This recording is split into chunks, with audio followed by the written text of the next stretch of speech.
Episode 2 Hantaman Julius. Bak. Suara gedebuk keras membuat semua orang terkesiap mendengarnya.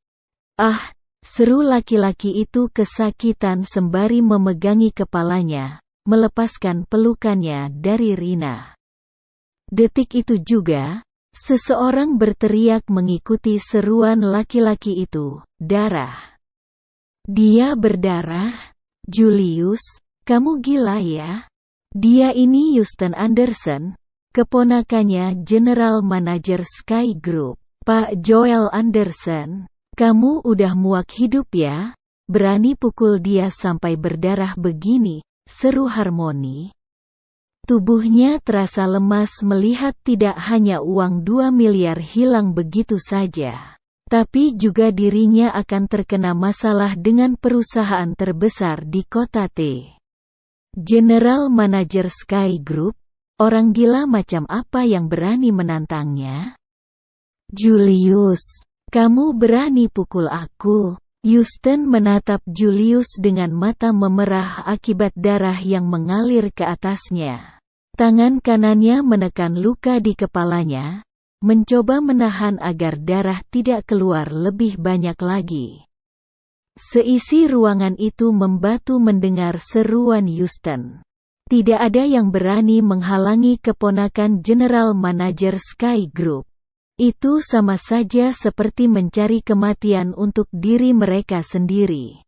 Julius mengabaikan seruan Houston. Fokusnya hanya tertuju pada Harmony yang wajahnya memucat melihat kejadian mengerikan ini.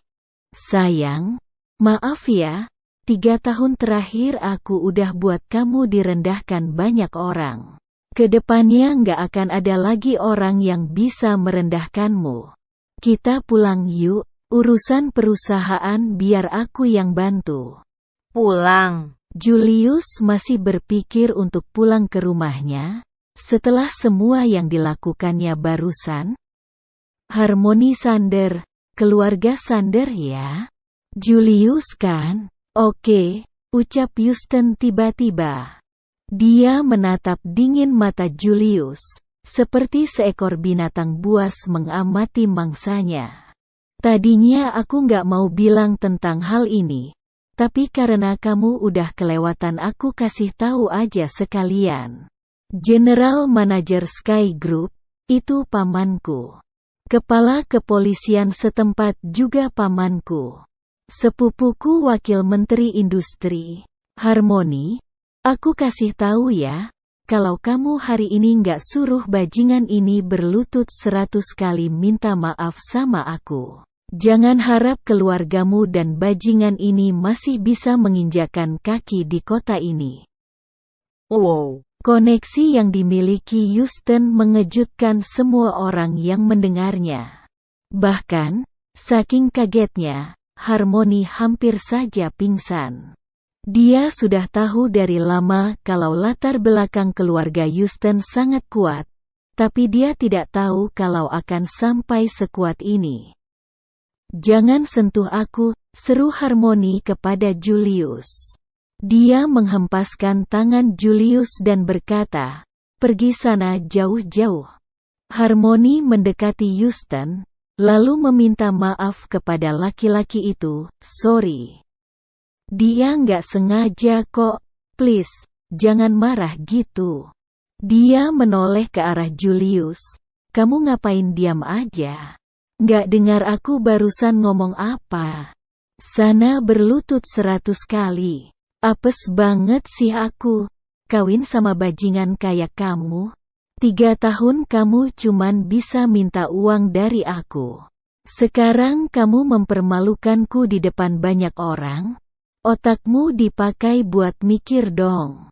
Sana minta maaf ke Houston." Julius mengepalkan tangannya mendengar istrinya berkata seperti itu. Dia baru menyadari betapa bencinya Harmony kepada dirinya. Ternyata selama ini dia dianggap sebagai pengemis oleh istrinya sendiri. Mungkin itulah kenapa sekarang Harmony menyuruhnya untuk berlutut kepada si brengsek Houston. "Sayang, Aku beneran bisa bantu perusahaan kamu. Kamu tolong percaya sama aku, satu kali ini aja. Ya, tanya Julius sambil memandang istrinya dengan tatapan serius. Satu kesempatan saja, dia akan membuktikan kalau dirinya bisa melakukan apa yang dikatakannya barusan. Sayang sekali, setelah 3 tahun hidup bersama, Harmony sudah melihat betapa tidak bergunanya Julius. Kamu nggak usah ngomong apa-apa. Aku enek dengarnya. Minta maaf sekarang. Enek, apa istrinya sedang sakit? Julius tersenyum pahit, kemudian menutup matanya dan menarik napas panjang sebelum berkata, kalau aku nggak mau, gimana? Ini pertama kalinya dia melawan perkataan istrinya.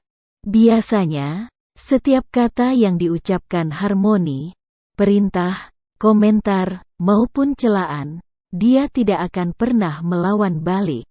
Namun, seperti yang sudah dia katakan tadi, hari ini berbeda dari hari-hari sebelumnya. Detik itu juga, Harmony secara refleks mengangkat tangannya dan menamparkan pipi Julius. Plak, telapak tangan Harmony bertemu dengan pipi Julius dan membuat suara nyaring yang membuat orang-orang kembali terdiam. Tidak ada yang menyangka Harmony akan menamparkan suaminya sendiri di depan mereka. Namun keheningan itu tidak berlangsung lama. Beberapa detik kemudian, barulah mereka semua menertawakan Julius. Nah, gitu dong. Si brengsek ini jangan disayang-sayang, tampar aja beberapa kali kalau perlu. Setuju.